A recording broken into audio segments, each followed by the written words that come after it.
Christian Hub. Bienvenue sur votre chaîne Christian Hub, le centre chrétien. Une chaîne créée pour vous, avec des contenus divers conçus pour améliorer votre vie chrétienne. Leçons de la semaine, lecture de la semaine, réflexion biblique, musique chrétienne et plus. Christian Hub, le centre chrétien.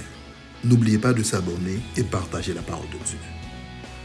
Salut à tous, bienvenue de nouveau sur votre chaîne pour étudier le résumé flash de la leçon mi-semaine. Une façon super facile pour avoir une idée flash de la leçon de la semaine. Mes frères et sœurs, ne restez pas sans étudier, car ta parole est une lampe à mes pieds et une lumière sur mon chantier. Psaume 119, le verset 105. Mes frères et sœurs, comme vous savez que le titre de la leçon pour cette semaine est « La loi et la grâce ». Comme j'avais mentionné dans l'introduction de la leçon de la semaine, si vous ne l'avez pas encore écouté, cliquez en haut pour avoir accès à cette vidéo. Et pour ce dimanche, le titre c'était « La loi dans le ciel ». Mes frères et sœurs, comme vous savez que Dieu est un Dieu d'amour. Et l'amour est le principe primordial de son caractère et le fondement de son gouvernement. Et parce que Dieu veut que nous l'aimions en retour, il nous a créés comme des créatures morales avec la liberté morale, la liberté inhérente à l'amour. Et au cœur de l'idée de la liberté morale se trouve la loi morale. Les particules subatomiques, les vagues d'océan, les kangourous, bien que suivant, dans une certaine mesure, la loi naturelle, ne suivent pas ou n'ont pas besoin de la loi morale. Seuls les êtres moraux en ont besoin. C'est pourquoi même dans le ciel, Dieu a une loi morale pour les anges. Si vous voulez, vous pouvez lire Ézéchiel 28, le verset 15 et 16. Vous allez voir qu'il parle de la chute de Lucifer dans le ciel. L'iniquité a été trouvée en lui et il a également péché. Et aussi quelque chose, vous devez savoir que l'iniquité et le péché sont deux mots utilisés ici-bas parmi nous les humains, mais l'Écriture utilisa les mêmes termes pour ce qui s'est passé dans le ciel, dans une autre partie de la création elle-même. Et pour ce lundi, le titre était « La loi dans Deutéronome ». Comme vous savez qu'on étudie Deutéronome, on ne pouvait pas laisser ça en arrière. Et quand on parle de Deutéronome, vous voyez le peuple de Dieu.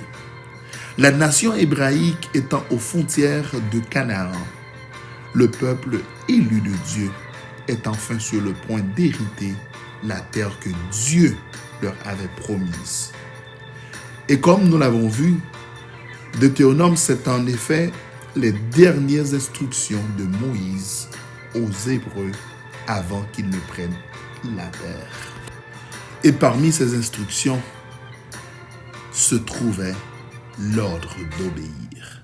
Et si vous voulez savoir quel est le point exprimé à maintes reprises et pourquoi ce point était si important pour le peuple, alors je vous invite à lire Deutéronome 4, verset 44, Deutéronome 17, verset 19, et vous pouvez continuer à lire depuis Deutéronome 28 jusqu'à Deutéronome 33. En effet, même la lecture la plus superficielle du livre Deutéronome montre à quel point l'obéissance à la loi était cruciale pour la nation d'Israël. Et en un sens réel, c'était leur obligation contractuelle. Dieu avait fait tant de choses pour eux et continuait à le faire pour eux. Des choses qu'ils ne pouvaient pas faire eux-mêmes et ne méritaient pas. Ça, c'est la grâce. Et je peux vous dire, c'est la même chose aujourd'hui. la grâce de Dieu nous sauve sans les œuvres de la loi, car nous pensons que l'homme est justifié par la foi sans les œuvres de la loi. Romains 3, le verset 28. Deutéronome pourrait être considéré comme une grande leçon pratique sur la grâce et la loi. Par la grâce, Dieu nous rachète, faisant pour nous ce que nous ne pouvions pas faire pour nous-mêmes. Et en réponse, nous vivons par la foi une vie d'obéissance à lui et à sa loi. Et pour ce mardi, Letovlak, vous savez que les sceptiques qui cherchaient des raisons de rejeter la Bible parlent souvent de quelques mots forts, de que Dieu apparaissant dans l'Ancien Testament, l'idée est que le Dieu de l'Ancien Testament était dur, vindicatif et méchant, surtout contrairement à Jésus. Ce n'est pas un nouvel argument, mais il est aussi faux aujourd'hui qu'il ne l'était lors de sa première promotion il y a plusieurs siècles. Encore et encore, l'Ancien Testament présente le Seigneur comme étant un Dieu qui aime son peuple, l'ancien Israël, et qui ne lui veut que le meilleur.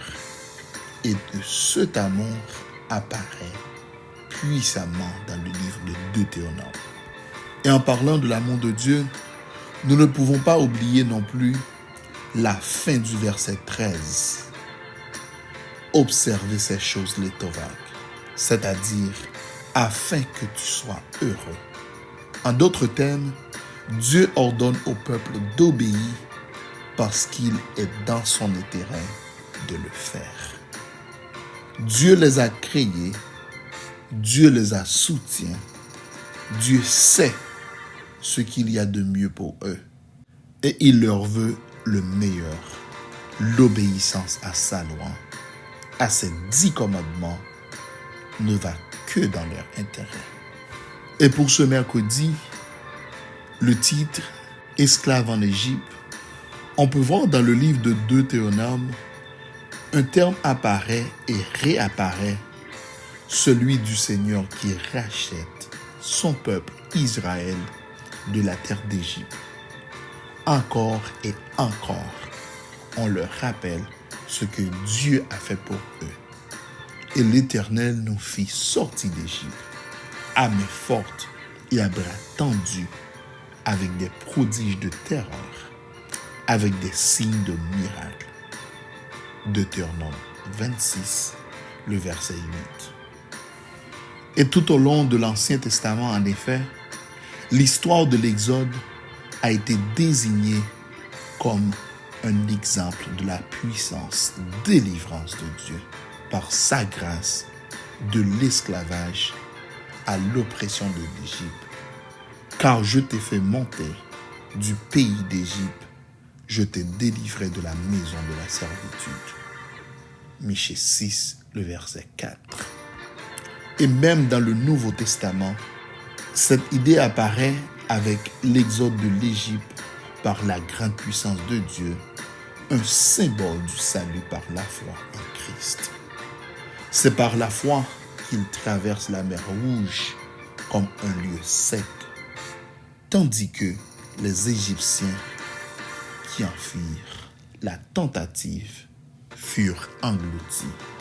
Hébreux 11, le verset 29. Je vous invite à lire le Deutéronome 5, le chapitre complet, mais pour plus précisément du verset 6 au verset 22. Et vous allez voir où Moïse répète les lois, les 10 commandements, la stipulation fondamentale de l'alliance avec Yahvé. Moïse répète le commandement de base de se reposer le jour du sabbat du 7e jour. Mais il lui donne un accent supplémentaire, c'est-à-dire, bien qu'il est écrit sur la table de pierre dans Exode, Moïse développe ici celui qui avait déjà été donné. Gardez le sabbat, non seulement comme un mémorial de la création, mais aussi comme un mémorial de la rédemption de l'Égypte.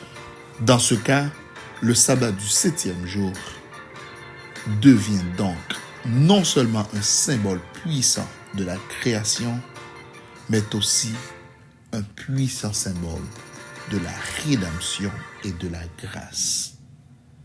Toute la maison, pas seulement les enfants, mais les serviteurs, les animaux et même les étrangers parmi nous peuvent se reposer. Oui, peuvent se reposer à cause de la grâce de Dieu. Merci d'avoir visité la chaîne d'aujourd'hui pour écouter la leçon. Je vous souhaite une bonne journée. Que la bénédiction de Dieu soit avec vous. Au revoir à la prochaine. Merci d'avoir visité la chaîne pour écouter la parole de Dieu. N'oubliez pas de s'abonner et partager la parole de Dieu. Que Dieu vous bénisse grandement dans son amour. À la prochaine. Au revoir. Goodbye. Ciao.